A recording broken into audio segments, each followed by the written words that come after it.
My wife broke my finger last night during a fight. My wife and I have been married for 10 years. For the most part, things have been good. My wife does deal with some anxiety issues and gets really stressed out about things like cleanliness and such. She also has some weird abandonment issues, like I can't walk away during a fight. When COVID hit, things got really bad. She started working from home and our balances of things got really messed up. She demands 100% of my attention when I'm not working. It's rare that I can see friends or go to the gym anymore. She continued to demand more and more of me and then treated me bad when she still wasn't happy. It's result in physical abuse occurring. She blames me for it because it usually starts when I'm trying to get away from her and she tries to stop me. For the past 2 to 3 months, we've had a serious knockout fight about once a week. The fight is always the same.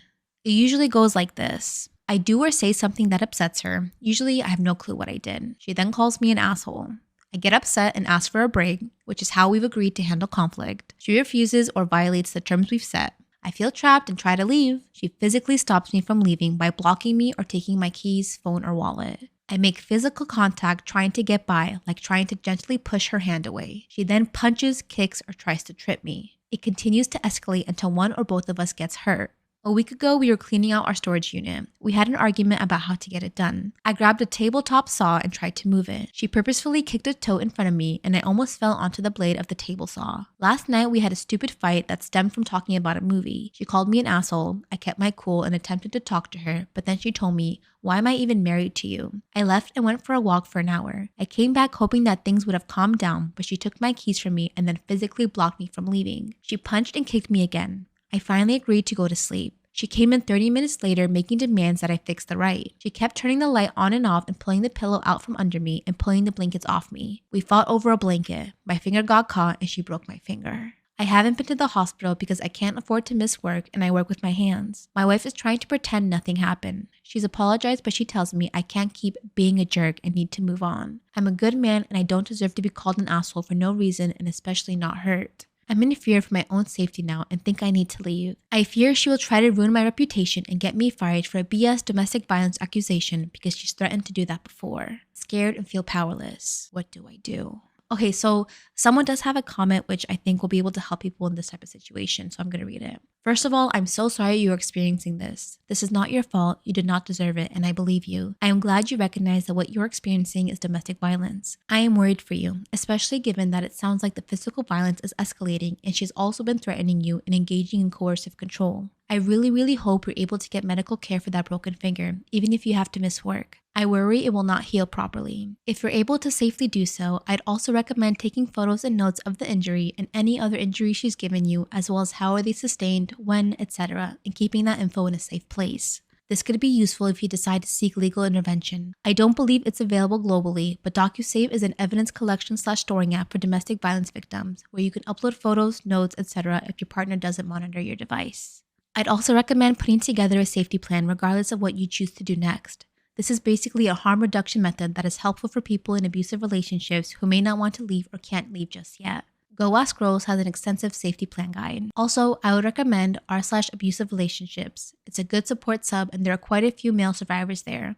We also have pinned lists of resources for male domestic abuse victims and survivors. More and more agencies are starting to provide more robust domestic violence services for male survivors. It's worth at least looking around in your area to see if you have those options. You could look into contacting a domestic violence helpline for confidential advice about what to do next. Hot Peach Pages has a list of global domestic abuse helplines. Also, the Mayo Clinic has a domestic abuse safety plan specifically for men. Finally, you may receive couples counseling suggestions. This happens on every domestic abuse post. I would not advise couples counseling with her. It's contradicted for abusive relationships and is often associated with an escalation in abuse. Am I wrong for telling my friend to stop flaunting her money and calling her a gold digger? I, 39 female, have been best friends with Jill, 40 female, since we were in high school. Between the two of us, she's always been a bombshell. Blonde, tall, slim, big boobs, etc. She never dated anyone in high school, which was weird to me because almost everyone in our school did, including myself. When we were in college and she was still turning guys down, I asked her why, and she said that she wants someone who is financially stable. I laughed it off at the time. I should also mention she grew up poor, as in her mother was going to the food bank poor. After we graduated, she got a job at a gym teaching yoga. I continued my education to be a teacher. She eventually met someone at the gym and he's rich. Like, I can't even comprehend the kind of money this guy has. Fast forward to now, they're married with 2 kids, and I believe she signed a prenup when they married. We went out to dinner this past Saturday with 2 other friends from college, and she wanted to go to a very expensive place, her treat. She does this a lot, flaunts her money, clothes, trips, everything. I always tried to smile and ignore it, but it has been slowly bothering me. The dinner was going fine until one of our friends, Amanda, asked Jill what she planned for her birthday. Jill said that her husband and her are going to Greece for 3 weeks. Amanda and Sharon both made comments about how nice and lovely that is, and I kind of scoffed at it. When Jill asked me what was wrong, I admittedly lost it. I told her I'm tired of her flaunting her money at everyone all the time, and everyone knows she only married her husband for money. It got really quiet for a couple of seconds, and to my surprise, Jill very calmly asked if that's what everyone really thought. I said yes. Jill then asked if it was at all possible that she initially dated him for his money, but she fell in love with him along the way.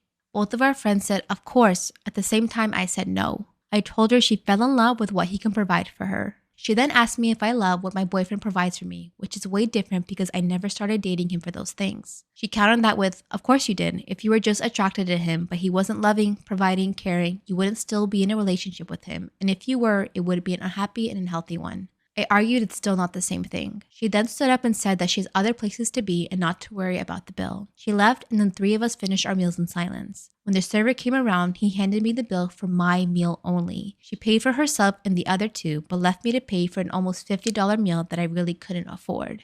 I texted her and called her an asshole. She replied saying not to message her again until I apologized for my earlier comments. I admit I must have been too hard, but I don't think I'm wrong, so am I the asshole? Am I wrong for lying to family and friends about who's the infertile one between my wife and I? My wife, 32 female, and I, 32 male, have been married for 7 years, but we've been trying for a baby for the past 3.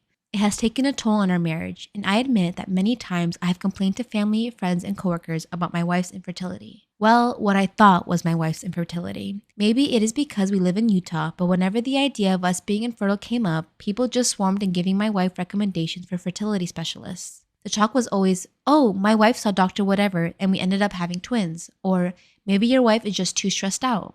And I believed it because my wife contracted TB when she was 20 and volunteering in another country. Her primary care, who she saw when she was back home, just flippantly told her that TB could affect the genital area and prevent her body from housing a baby. We finally found a doctor who straight up told us that there was nothing wrong with her fallopian tubes or her endometrium. She suggested I get tested to see that I'm not the problem. The verdict comes back that I am the one with very low sperm count. I was so shocked and went to get another opinion which told me the same thing. I felt so shaken. And because a lot of people knew about our struggles, they also knew we went to a doctor again. At a family and friends gathering, people started asking me about what we found out, and I just panicked and said that my wife's TB was likely the cause, but not 100% necessarily. People saw that as my wife being the problem, and somebody even suggested I go through with divorcing her since I was 32 and complaining about being childless. People saw that as my wife being the problem, and somebody even suggested that I go through with divorcing her since I was 32 and complaining about being childless, saying I could be a dad within a year since it was a short marriage. What I did not realize was that my mom and my aunt would jump on that suggestion and start telling friends and their kids that I was getting a divorce, and that this was my wife's fault because she shouldn't have been so reckless when she was young. What was worse was some people thought it wasn't even TB, but a bacterial genital disease. This all got back to my wife through a friend, and she is furious. She said that she could not believe I've been painting her as a problem when she wasn't even the problem, and that she was tired of the pitying or disapproving looks she was getting in our small town, and that I needed to set the record straight or at least tell everybody to shut up and that we are not divorcing. Am I the asshole here? I panicked and I felt like I didn't completely lie because TB could be exacerbating our problem. But my mom really screwed things up by making it malicious. Now I'm in over my head and I feel really bad.